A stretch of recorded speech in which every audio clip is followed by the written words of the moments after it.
Qu'est-ce que le point en commun entre la Marseillaise et une chaudière? Une chaudière? Oui. Ça siffle? La Marseillaise et une chaudière, à part que dans la Marseillaise on fait couler le sang. Ça chauffe dans la Marseillaise, non, c'est ça? Ah, une chaudière? Oui.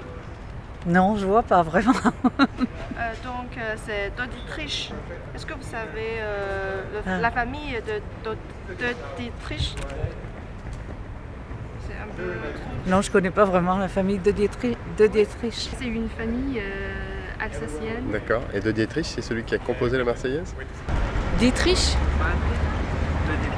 De Dietrich? Je connais Marlène Dietrich, mais c'est tout. Non, non, je connais pas. C'est dedans d'esclaves, de traîtres, de rois conjurés, pour qui ces ignobles entraves, c'est faire dès longtemps préparés, c'est faire dès longtemps préparés. Français pour nous, ah quel outrage, quel transport il doit exciter, c'est nous qu'on ose méditer, de rendre à l'antique esclavage.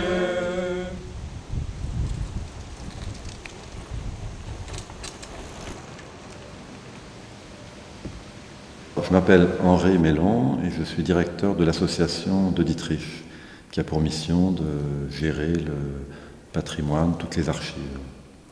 Et donc je suis un ancien ingénieur de l'entreprise de Dietrich, mais depuis 15 ans je m'occupe à temps plein de l'association et je suis membre et actionnaire de la famille de Dietrich par ma grand-mère qui était née de Dietrich. Alors c'est assez drôle parce que en fait dans la famille, on est très peu à habiter dans la région. Donc je suis un des seuls à avoir habité, fait mes études dans la région principalement. Et donc je suis devenu un peu un des derniers qui habitait sur place. Et c'est vrai qu'à ce niveau-là, je suis sûrement le plus sensible à l'enracinement dans un terroir, dans une région. J'essaye de garder les archives ici dans le terroir. Je ne vais pas en mettre une partie dans un musée, une partie dans un autre musée. On essaye, si c'est possible, de les garder ici.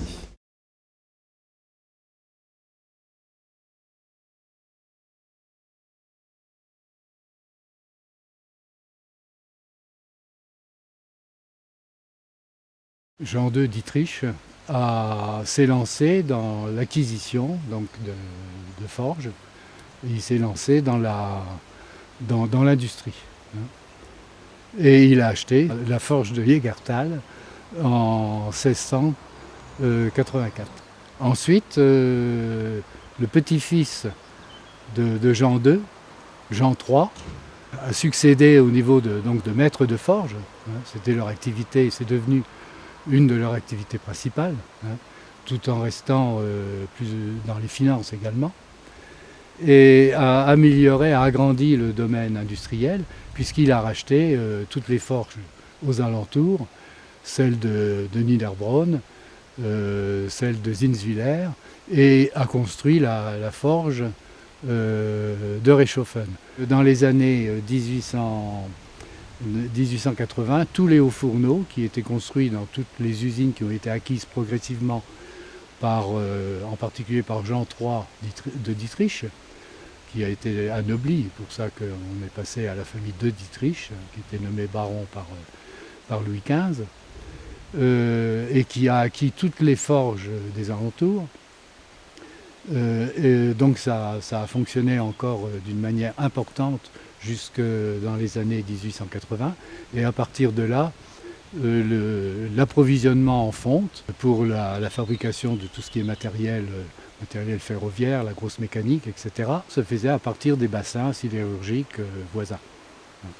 Il y a eu une évolution sociale importante qu'on connaît assez bien au XIXe siècle. C'était un peu tous les grands seigneurs d'entreprise et les grands maîtres, les maîtres de forge, comme les Demandel, les Schneider, etc., et les Dietrich, ont voulu fidéliser leurs salariés.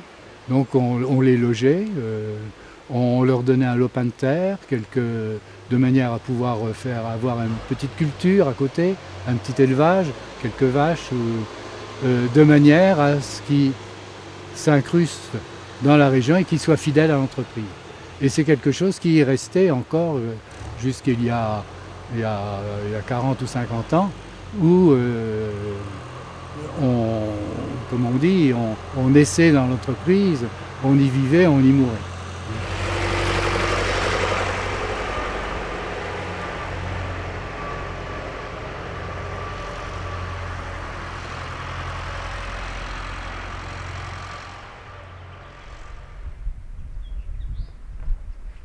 Vous êtes à l'usine de Dinswiller, qui est l'usine historique de Dietrich, qui maintenant est le centre de compétences mondiales du groupe de Dietrich pour l'acier émaillé.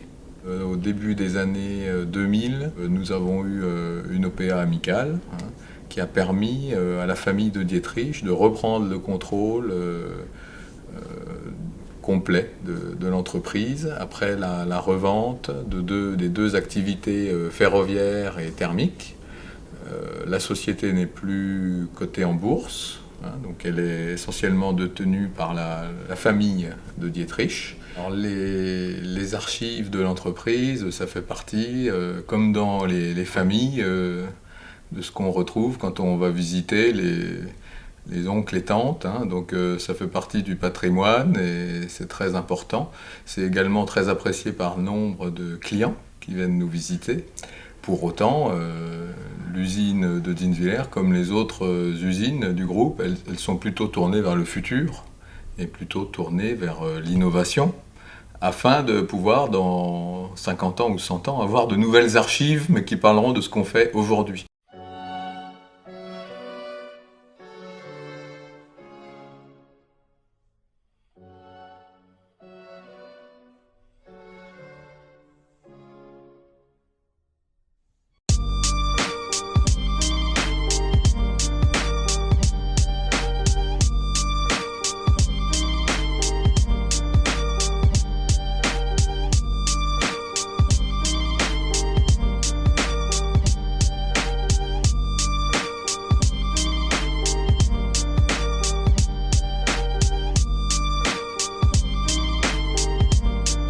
Alors là, nous allons prendre une partie d'une automotrice de 500 chevaux. Donc c'est des emballages d'origine. Vous avez une notice qui donne la liste de tous les plans, les plans d'ensemble et les plans de détail. Donc c'est très précieux puisque nous avons une possibilité de les restaurer, mais en général c'est aussi assez délicat à restaurer, donc on essaye de surtout bien les classer et en faire une copie informatique quand c'est possible. Ces plans sont très fragiles aussi puisque certains calques sont très anciens. Nous avons eu quelques problèmes de maintenance avec des plans très anciens que nous avons été de restaurer avec des scotch adaptés. Si quelqu'un voulait restaurer ce matériel, il pourrait avoir assez d'informations pour faire une recréation vraiment historique de qualité. Et il a à la fois les matériaux, les cotes, les assemblages, donc c'est très précis. Oui, c'est un arbre généalogique. Et vous avez 14 générations. Donc la génération de ma génération est celle d'en bas. Donc là, c'est mon cousin Marc-Antoine de Dietrich, qui est président de l'association et président de l'entreprise de Dietrich. Son père Gilbert, son grand-père Dominique, etc. et toute la lignée. Et par exemple, on a Amélie, qui était une chef d'entreprise Elle était veuve à 28 ans et donc elle a repris l'entreprise. L'entreprise s'appelait Veuve de Dietrich et compagnie.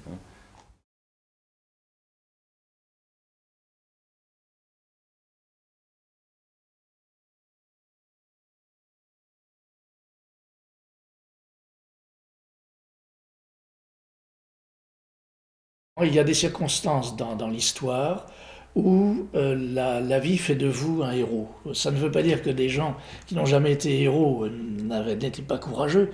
Les circonstances ont fait que, à la mort de Jean-Albert Frédéric, il y a une personne sur qui tout repose, et c'est la jeune veuve Amélie de Dietrich. Elle a créé une véritable constitution pour l'entreprise.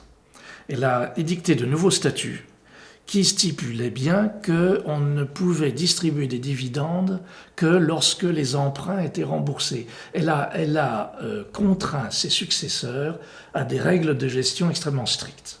Ne pas dépenser, ne pas consommer les revenus, tout réinvestir, consommer le moins possible, et se soucier des productions à venir, se soucier du marché.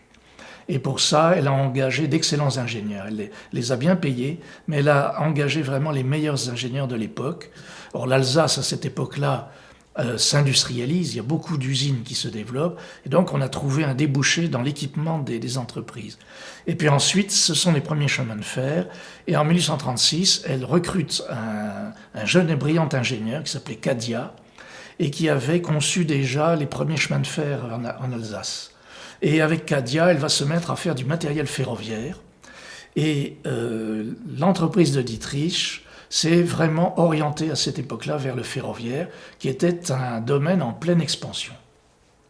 La famille de Dietrich a survécu à la Révolution, à l'annexion à l'Empire allemand, à la désannexion de 1918, à la mise sous séquestre en 1940, à la mondialisation dans les années 60, parce que chaque fois, chaque génération de cette famille a pensé que l'aventure devait être continuée, que les sacrifices des ancêtres avaient été tels qu'on ne pouvait pas laisser tomber une chose qui avait demandé tant de sacrifices aux générations précédentes.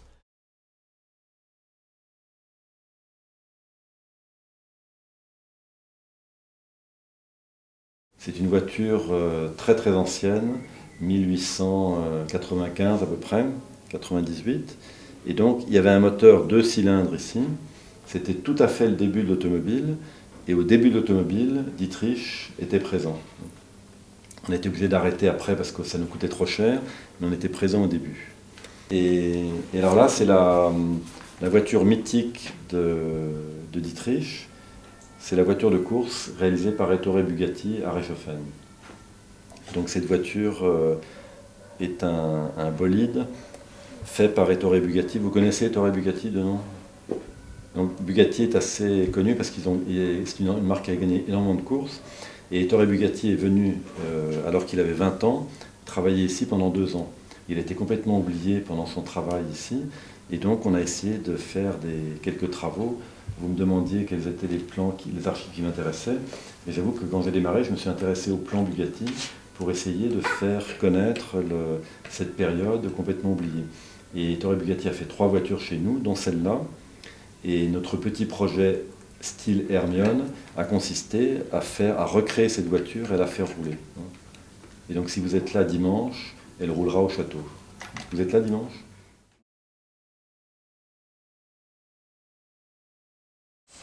De Dietrich, oui, c'est le chauffage. Vous connaissez de Dietrich? Ah oui, bien sûr.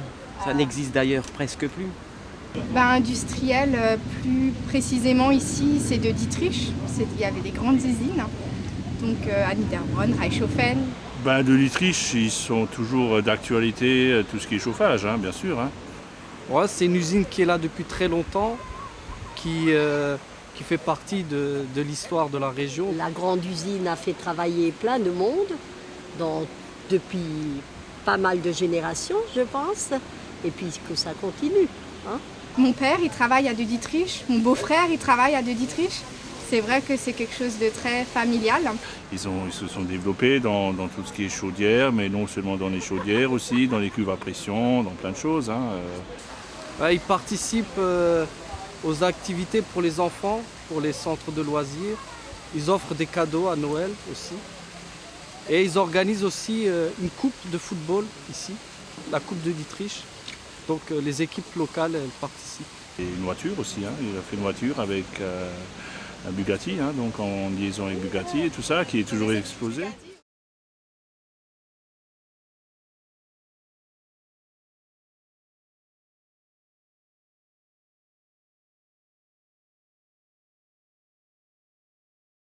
Vous avez devant vous une archive vivante, une des plus anciennes voitures de France, qui était complètement oubliée et qui a été quand même extraordinaire puisque c'est la première voiture de course d'Ettore Bugatti.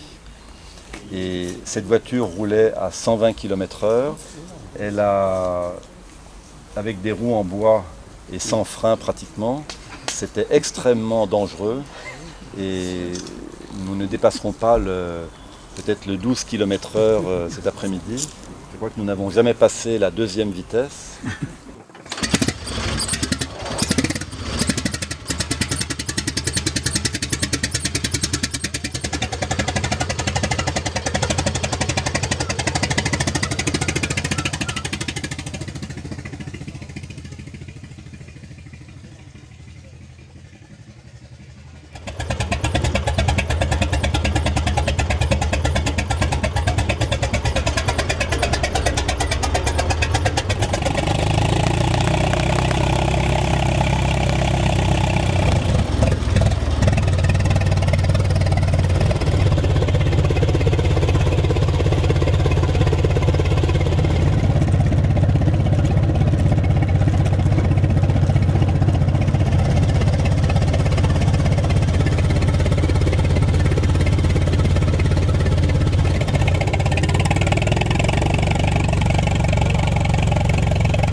C'est une journée pleine d'histoire parce qu'on a réussi à faire marcher cette voiture qui était un peu l'emblème de ce que Dietrich a réussi à réaliser avec Bugatti. On a toujours, avec les événements du passé, su s'adapter et su se développer et apprendre de nos erreurs. Et je pense que c'est quelque chose qu'il faut clairement continuer. Si je serais amené, moi ou mon frère, à diriger l'entreprise, ce serait... Oui, ce serait parce qu'on est le meilleur choix. Et pour arriver à pouvoir être le meilleur choix, je pense qu'il faut beaucoup travailler et apprendre beaucoup de choses. Et enfin, je me sens pas prêt. Je pense que je me sentirai pas prêt toujours dans 20 ans à prendre cette lourde tâche. Moi, je suis beaucoup plus attachée au côté humain, au respect, à l'affection qu'il y a pour toutes les personnes qui ont travaillé pour cette compagnie et aussi que ces personnes ont pour la famille. Et bien sûr, je trouve que c'est merveilleux d'entendre des aventures comme ça. Mais j'ai toujours une certaine distance parce que je pense que c'est important, justement, j'essaie de la transmettre à mes enfants. Il faut garder cette distance parce que c'est pas leur histoire, c'est un cadre. Et après, ils doivent faire leur histoire. On a pu retrouver le système d'allumage original puisque c'est le même que les Ford T en Amérique. Et donc vous avez 4 borniers d'origine de 1903. Alors petit à petit, on arrive à progresser sur la connaissance de la technique et on arrive à faire que la voiture non seulement marche de mieux en mieux, mais soit de plus en plus en cohérence scientifique vis-à-vis de l'époque. En 1984, on a eu le privilège de fêter les 300 ans de la société. Donc c'était une grande fête pour tous les salariés, les usines qui étaient ouvertes aux visites. Et donc c'était une joie immense de pouvoir passer les 3 siècles. Mais petit à petit, par la suite, on a vu que l'entreprise allait un petit peu changer de forme, puisque De Dietrich était avant tout une entreprise très diversifiée. Et avec la nouvelle économie, la mondialisation, il fallait absolument trouver des partenariats pour pouvoir continuer, se développer. Et voilà. Je peux le dire, il y a beaucoup de gens qui ont regretté de ne plus faire partie de Dietrich. Bon, d'un autre côté, on peut dire que l'emploi était quand même préservé sur le bassin. Donc là, il n'y a pas eu de fermeture d'entreprise, donc ce qui est une bonne chose aussi, quoi. Il y avait quand même 5000 personnes sur cette région qui travaillaient chez De Dietrich. Et donc des familles entières qui en dépendaient. Le commerce, le développement de la région. Donc il est certain que les gens y tenaient, étaient particulièrement fiers de l'histoire de Dietrich. Donc il faut dire aussi qu'il y avait très peu de grèves dans le temps. Chez De Dietrich, on ne connaissait pas beaucoup. Les gens étaient, si vous voyez un petit peu au niveau social, déjà au 19e siècle, au niveau avantages sociaux, caisses de retraite, les soins médicaux gratuits, donc le bois qui était fourni aux salariés, des maisons, des logements, donc ça faisait un ensemble de choses. C'est sûr que ça rentrait dans le patrimoine. Voilà. Non, je ne suis pas originaire d'Alsace, mais on peut y venir et y rester très longtemps si on s'y trouve bien. Et puis c'est le cas dans ces entreprises qui, même si il y a quelques années, elle attirait des gens venant vraiment du bassin très proche, attire maintenant des personnes de plus en plus lointaines, puisque la semaine dernière, par exemple, on a embauché une personne d'origine russe. Et donc, l'entreprise est de plus en plus internationale, avec de plus en plus d'échanges également avec nos filiales dans les autres pays, les autres continents, puisqu'on se voit régulièrement et on a chaque mois des visites de nos collègues chinois, indiens. Certains aimeraient peut-être rester. On est très mondialisé, très exportateur, très tourné vers l'extérieur depuis très longtemps. Mais je pense que la mondialisation a un bon côté et que pour bien vivre la mondialisation, il faut avoir des racines. Le château est un symbole, donc c'est un symbole qui montre notre histoire, qui nous permet d'accueillir des visiteurs du monde entier. Par exemple, ce matin, j'avais des clients de Budapest. C'était une joie de les recevoir au château et de leur montrer qu'on était une très ancienne tradition. Maintenant, c'est vrai qu'aujourd'hui, le château est un peu grand pour les bureaux utilisés, donc il faut faire attention. Le jardin, le parc est un peu grand, justement pour à la fois avoir moins de frais et être plus écologique. Nous avons arrêté de tondre une partie du parc et nous faisons du foin pour nourrir des vaches.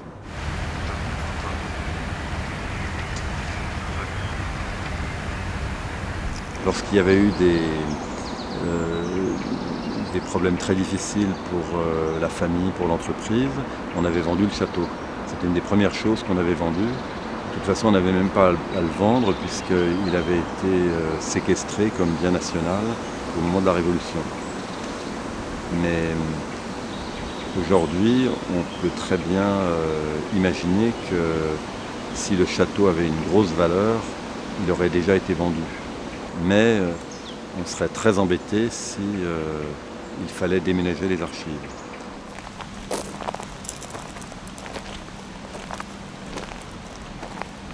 Aux âmes citoyens, formez vos bataillons, marchez, marchez, qu'un sang pur abreuve nos sillons. Tremblez, tyrans, et vos perfides, l'opprobre de tous les partis. Tremblez, vos projets parricides vont enfin recevoir leur prix.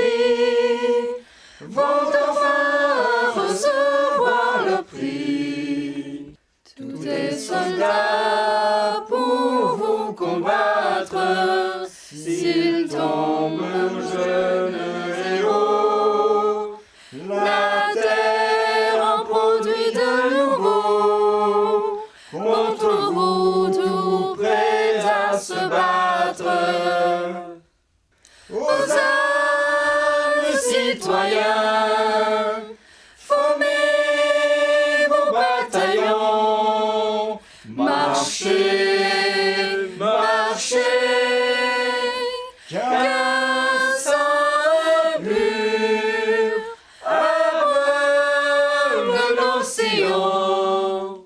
Amour sacré de la patrie, conduit, soutient nos braves vengeurs.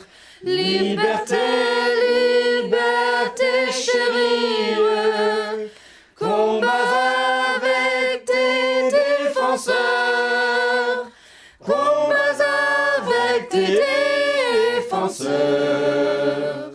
Sous nos drapeaux de la victoire, accours à tes mâles accents, que nos ennemis expirants voient en triompher notre gloire. Aux âmes citoyens, formez vos bataillons, marchez, marchez, qu'un sang impur abreuve nos sillons.